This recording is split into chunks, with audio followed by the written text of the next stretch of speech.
Assalamualaikum warahmatullahi wabarakatuh. Halo teman-teman semuanya, gimana nih kabarnya? Semoga sehat selalu ya. Dan jangan lupa tetap mematuhi protokol kesehatan yang ada, biar nanti pandemi COVID ini cepat berlalu. Sebelumnya kenalin, aku Irhami Maulaya, mahasiswi dari Fakultas Dakwah dan Komunikasi, Prodi Komunikasi dan Penyiaran Islam, UIN Wali Songo Semarang. Nah, tema yang aku bahas di podcast kali ini adalah teladan yang bisa kita ambil dari Raden Qasim atau Sunan Derajat. Yang pertama, di sini aku mau sedikit cerita mengenai sejarah singkat Raden Qasim atau Sunan Derajat. Jadi, nama populer yang dikenal oleh masyarakat sebagai Sunan Derajat memiliki nama asli yaitu Raden Qasim. Nah, Sunan Derajat ini merupakan anak seorang wali yang juga terkenal, yaitu Sunan Ampel. Waktu kelahiran Sunan Derajat sendiri belum ada kepastian, tapi diperkirakan sekitar tahun 1470 Masehi. Sunan Derajat juga bersaudara dengan anggota Wali Songo lainnya, yaitu Sunan Bonang. Sejak kecil, Sunan Derajat memiliki kecerdasan yang luar biasa sehingga mampu menguasai materi tentang agama Islam. Nah, dari mana sih julukan sebagai Sunan Derajat itu? Jadi julukannya sebagai Sunan Derajat karena telah berhasil menyebarkan Islam di daerah Derajat, Kecamatan Paciran, Kabupaten Lamongan.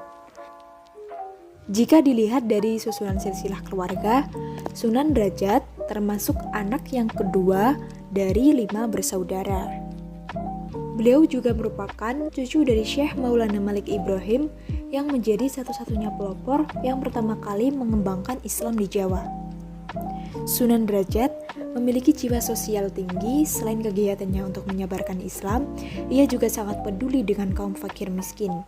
Pertama kali yang diupayakannya sebelum menyebarkan Islam adalah mengentaskan kemiskinan agar rakyat bisa bangkit dan makmur.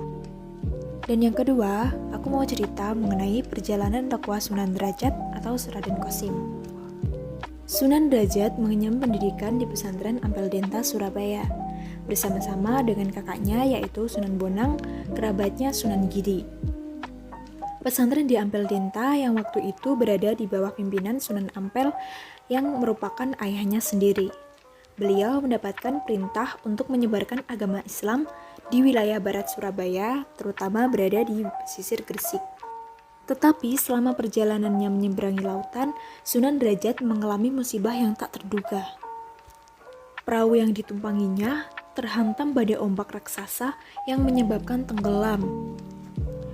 Dan akhirnya beliau terdampar di desa yang berada di pesisir Lamongan.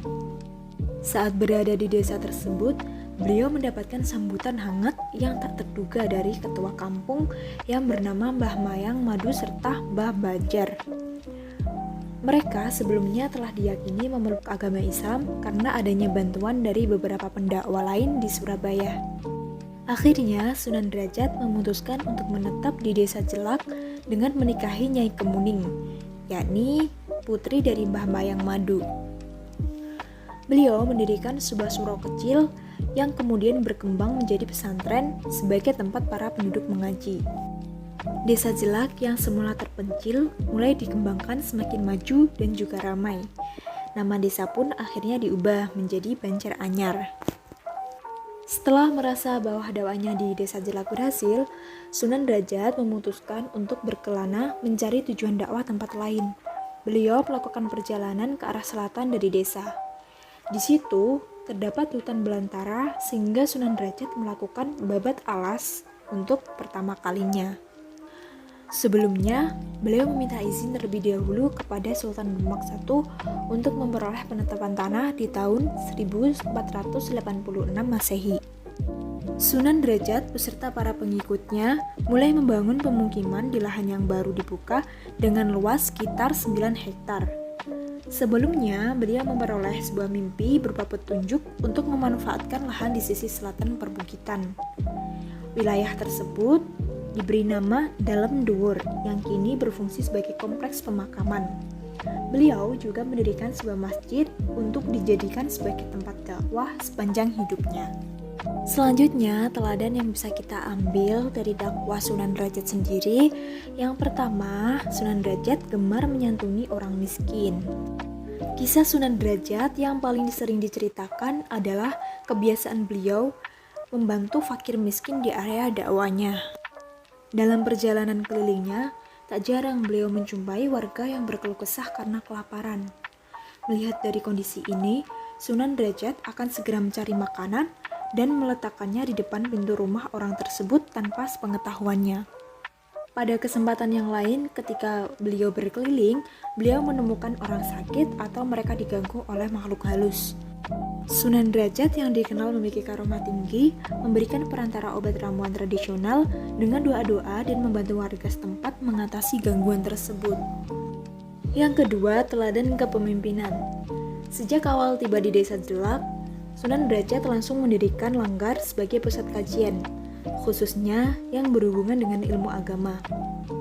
Selain itu, beliau juga mengajarkan keahlian-keahlian dalam bidang-bidang ekonomi, pertanian, peternakan, dan perikanan nelayan menjadi tulang punggung ekonomi Desa Derajat. Sunan Derajat memimpin dengan arif dan bijaksana, mengutamakan rasa saling memiliki dan persaudaraan antara setiap anggota masyarakat.